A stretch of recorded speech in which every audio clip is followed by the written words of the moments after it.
Deputetja e BDI-s Rina Ajdari parashtroi pyetje për zëvendës kryeministrin Izet Mexhiti se deri ku është ligji për përfaqësim të drejtë.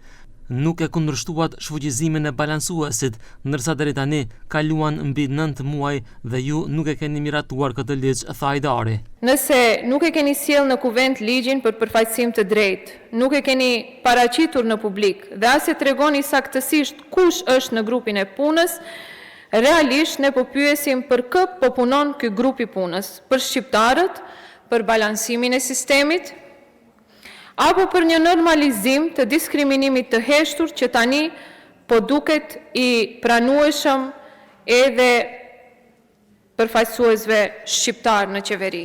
Mexhiti u përgjigj se vetë BDI ka dhënë mendim se balancuesit i ka skaduar afati dhe deri tani për herë të parë do të ketë ligj me të cilin do të rregullohet përfaqësimi i drejtë. Edhe unë si zëvendës kryeministër që së shpejti do kemi për herë parë në Maqedoni zgjidhje ligjore, ligj të veçantë për përfaqësim adekuat në administratën shtetërore dhe publike dhe sa për informim pra këtë grup pune, domethënë veç unë dhe zoti Fetaj, bashkë me ekspert nga gjitha subjektet domethënë që janë pjesë.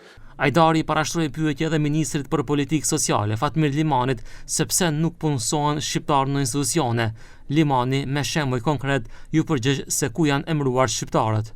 Kur u jepet mundësia të propozoni dikë për një këshill drejtues në vend të ndonjë shqiptari të denj me integritet e përvojë, ju propozoni zotin Stefanović, dhe unë këtu e kam vendimin, punësimin e tij, përfaqësues i një komuniteti serb.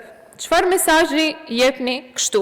Një emërimi të cilët e përmendet në Çajir Senacenka serb. Sa për informim, në Butel shqiptar, në Karposh Majskicvet shqiptar, në Çajir Fidani përfaqësuesi shqiptar, në Qendër përfaqësuesi shqiptar, sërish në Qendër te e keni shqiptar përfaqësuesi, sërish në Qendër Kocor Racin shqiptar. Ajdari rikujtoi ministrin për çështje europiane Orhan Murtezani për premtimet që i dhan se nëse nuk ndryshohet kushtetuta për 6 muaj, ata do të dalin nga qeveria. Ai tha se periudha 6 mujore nuk është për të hyrë apo për të dalë nga qeveria, duke përsëritur se prioriteti i koalicionit qeveritar është që të gjendet zgjidhje për rrugën eurointegruese.